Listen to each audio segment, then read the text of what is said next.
Cap trick కాదండి. ఎన్ని రోజులు దానికోసం ఆయన ప్రాక్టీస్ చేసి కష్టపడ్డాడో నాకు తెలుసు. ఎవ్రీడే షూటింగ్ అయిపోవటం, ఈవినింగ్ ప్రాక్టీస్.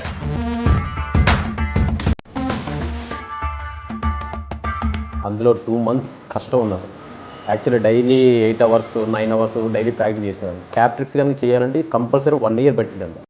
కానీ ఆయన 2 monthsలో కానీ ఫినిష్ చేశారంటే ఇట్స్ నాట్ ఏ పాసిబుల్. అట్ట చూడకే కొట్టినట్టుగా అట్ట చూడకే సిట్టి గుండెకే ఊరి కూరికే పుట్ట పెట్టకే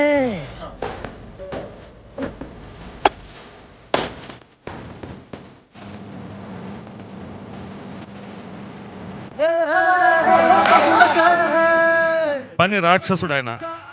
ఆ వచ్చిన వాళ్ళతో సార్ ఇది నిజంగా ట్రిక్ లా చేద్దామా అంటే నో చేయకూడదు, గ్రాఫిక్స్ కాదు, అది చేద్దాం. నేను చేయలేకపోతే అప్పుడు మాట్లాడలేదు.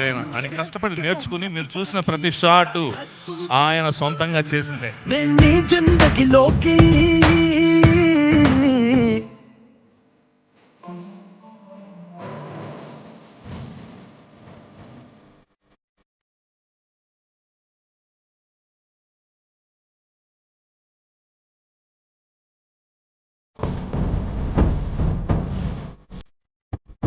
సెట్టి కూర్చున్నని హార్ట్ బుక్ పై లవ్ స్టోరీ మళ్ళీ రాసే రాయడం కోసం వెనక నుంచి క్యాప్ ఇలా హ్యాండ్ నుంచి ఇలా ఫ్లిప్ చేసి మళ్ళీ హ్యాండ్ పట్టుకొని మళ్ళీ క్యాప్ పెట్టి తర్వాత ఇది పెట్టి ఇక్కడ నుంచి కంటిన్యూ మూమెంట్ రావాలి.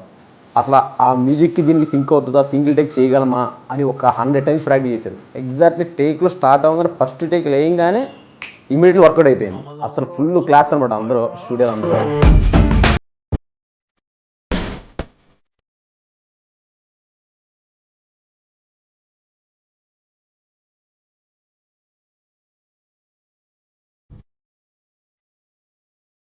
సీక్రెట్లో దాక్కున్న నీలోని ప్రేమని పట్టుబట్టి బయట పెట్టే లైఫ్